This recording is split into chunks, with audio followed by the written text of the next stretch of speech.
സ്നേഹമുള്ള സഹോദരി സഹോദരന്മാരെ, മർക്കോസ് 16:15 നിങ്ങൾ ലോകമെങ്ങും പോയി എല്ലാ സൃഷ്ടികളോടും സുവിശേഷം പ്രസംഗിക്കുവാൻ. പ്രിയമുള്ളവരെ, ഇന്ന് ചൊവ്വാഴ്ച വിശുദ്ധ അന്തോനീസിൻ്റെ പ്രത്യേക മാധ്യസ്ഥ അപേക്ഷിക്കുന്ന ദിവസം. നമുക്കറിയാം, വിശുദ്ധ അന്തോനീസിൻ്റെ ജീവചരിത്രം പരിശോധിക്കുമ്പോൾ അന്തോനീസ് വചനം പ്രഘോഷിക്കാനായി ഫ്രാൻസിസ്കൻ സഭയിൽ ചെന്നപ്പോൾ അദ്ദേഹത്തിന് കിട്ടിയ ജോലി എന്ന് പറയുന്ന അടുക്കളയിലെ പാത്രം കഴുകാനും ഭക്ഷണം പാകം ചെയ്യാനും. വർഷങ്ങളോളം അങ്ങനെ ചെയ്ത് കർത്താവിന് സമയമായപ്പോൾ കർത്താവ് ഉയർത്തി അത്ഭുതങ്ങളും അടയാളങ്ങളും പ്രവർത്തിച്ച് വലിയ വചന പ്രഘോഷകനായി.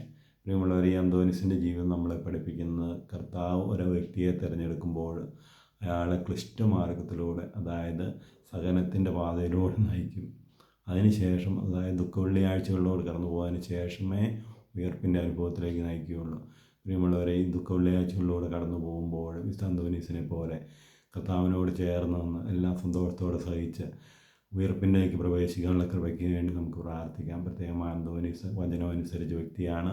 വചനമനുസരിച്ച് ജീവിച്ചു, വചനമനുസരിച്ച് സ്വർഗത്തിലെത്തി. അതുകൊണ്ട് ഇന്നും വിശുദ്ധ അന്തോനീസിൻ്റെ പേര് നമ്മൾ സ്മരിക്കുന്നു. നമ്മളും വചനമനുസരിച്ച് ജീവിക്കുമ്പോഴും വചനം പ്രഘോഷിക്കുമ്പോഴും വചനമനുസരിച്ച് പ്രവർത്തിക്കുമ്പോഴും നമ്മുടെയും ജീവിതം അനേകർക്ക് മാതൃകയാവും, അനേകർക്ക് സാക്ഷ്യത്തിന് മാതൃകയാവും. അതിനുള്ള കൃപയ്ക്ക് വേണ്ടി പ്രാർത്ഥിക്കാം. ഇന്നേ ദിവസത്തെ കർത്താവിൻ്റെ കരങ്ങളിലേക്ക് സമർപ്പിക്കാം. ഈശോ, എല്ലാ അപകടങ്ങളിൽ നിന്നും ഞങ്ങളെ കാത്തുരക്ഷിക്കണേ എന്ന് പ്രാർത്ഥിക്കാം. പരിശുദ്ധ അമ്മയുടെ മാധ്യസ്ഥ അപേക്ഷിക്കാം. അമ്മയുടെ നീലങ്ങളുടെ ഞങ്ങളെ പൊതിയണമേ.